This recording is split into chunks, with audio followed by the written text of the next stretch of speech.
Fast, focused, and fearless. Here's everything you need to know as you jumpstart your day. I'm Diego Castro. Super Typhoon Goring is about to exit PAR, but another tropical cyclone approaches. Pag-asa last spotted Goring Center some 60 kilometers southwest of Basco, Batanes. It packs winds of up to 195 kilometers per hour and gustiness of up to 240 kph. Meanwhile, severe tropical storm Haikue was seen 1,560 kilometers east of extreme northern Luzon. Haikue is expected to enter PAR today and will be given the local name Hana. It is not seen to make any landfall, but it will enhance the southwest monsoon or habagat. Meanwhile, Goring is forecast to exit PAR tonight or tomorrow morning. For now, signal number 4 is still up over the southern portion of Batanes and northern portion of Babuyan Islands. The rest of Batanes and southwestern portion of Babuyan Islands are under signal number 3. Signal number 2 is in effect over the northern portions of mainland Cagayan and Ilocos Norte, while Apayao, the rest of Cagayan and Ilocos Norte, and parts of Kalinga, Abra, and Ilocos Sur are under signal number 1. Floods welcome students at some schools on the first day of classes on Tuesday. In San Isidro Elementary School in Masantol, Pampanga, classes were held with everyone's feet wet. Parents have been advised to have their kids wear boots, but not everyone has the budget for it. In Kalumpit, Bulacan, they built a makeshift bridge just to get classes going. Classes are also done in shifts with at least 2 hours of modular learning. At the Batasan Hills National High School in Quezon City, overcrowded classrooms remain a problem. This is one of the city's biggest schools with over 18,000 students enrolled. But space remains a problem with at least 70 students sharing a classroom with a capacity for only 40 people.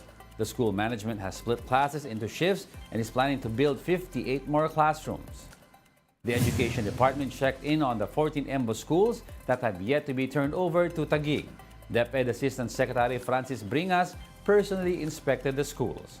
The transition team formed by DepEd is still conducting an inventory to determine property ownership among the schools affected.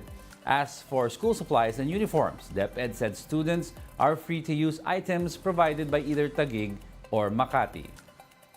May nakita akong mga learners materials na galing sa Taguig, may learners materials na galing sa Makati, meron ding mga uniforms or school supplies na nakita natin dyan.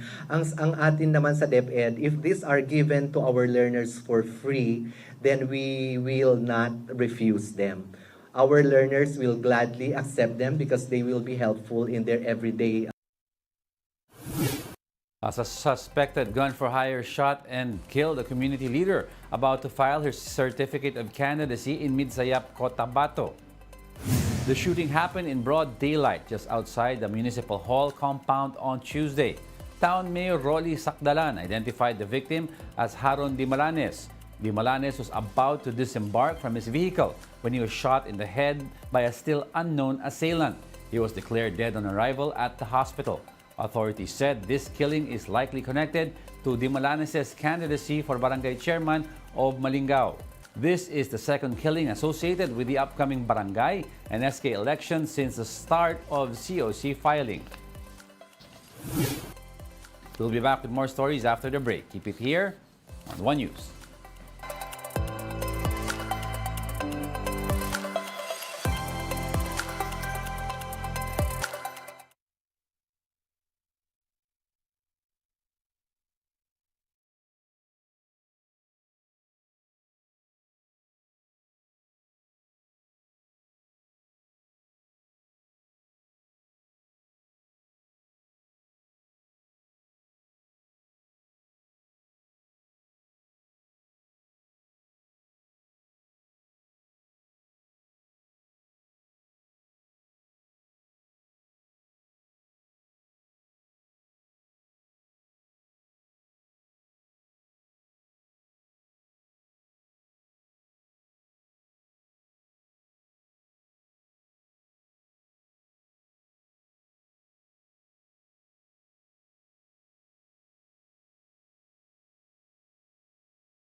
You're still watching One News Now. I'm Diego Castro.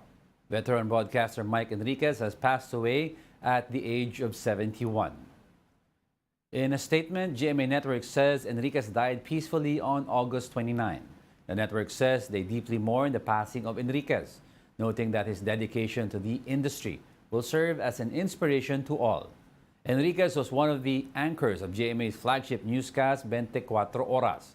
He also hosted the public affairs program, Investigador, and was a radio anchor at DZBB's Super Radio. He joined the broadcast industry in 1969 and had been a part of GMA since 1995.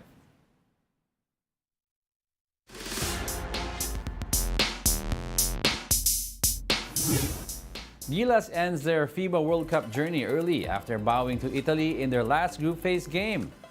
The details in this report. Gilas Pilipinas needed a win with a 12-point lead against Italy to advance to the next phase of the 2023 FIBA World Cup. Right from the start of the game, the team unleashed 3 triples to gain an advantage against Azzurri.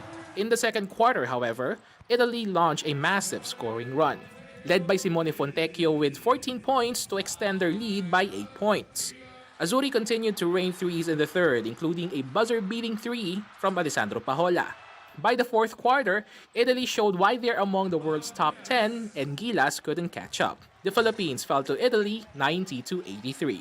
Italy's top scorer Simone Fontecchio praised the performance of his Utah Jazz teammate Jordan Clarkson. Simone Fontecchio scored 18 points, 6 rebounds, and 1 assist. He's a hell of a player.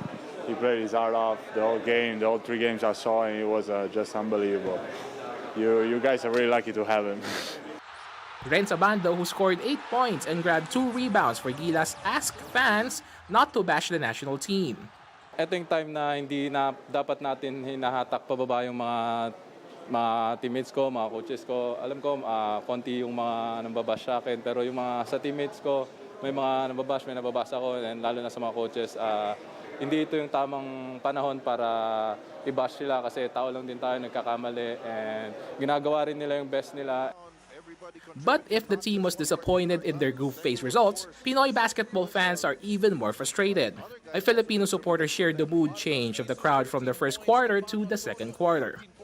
First 2-2 okay eh. Tapos nung third medyo bumaba kasi medyo nga kabado na, tumaas na yung lamang nung kalaban. Then fourth, syempre binigay natin yung kaya nating energy para dun sa mga players para maramdaman nila na kaya nila humabol. At least kahit pa paano, trinay nila. Others say there's a need to really change the system. I think hindi masyadong na-utilize yung mga players natin. Parang puro isolation and same play. Maraming turnovers pero siguro next time mas better na paghanda, mas maraming time na paghanda. The Dominican Republic and Italy have advanced to the next round of the Worlds. Meanwhile, Gilas Pilipinas will have to play 2 classification games against Puerto Rico or South Sudan and China. To qualify for the 2024 Paris Olympics, Gilas needs to sweep the classification games. We haven't really felt like we've been out of any games, and we fighting. We strong mentally, and we're gonna put it together and try to get these 2. We know what it means, and we know what it means for the country, and we're going to leave it all out on the floor.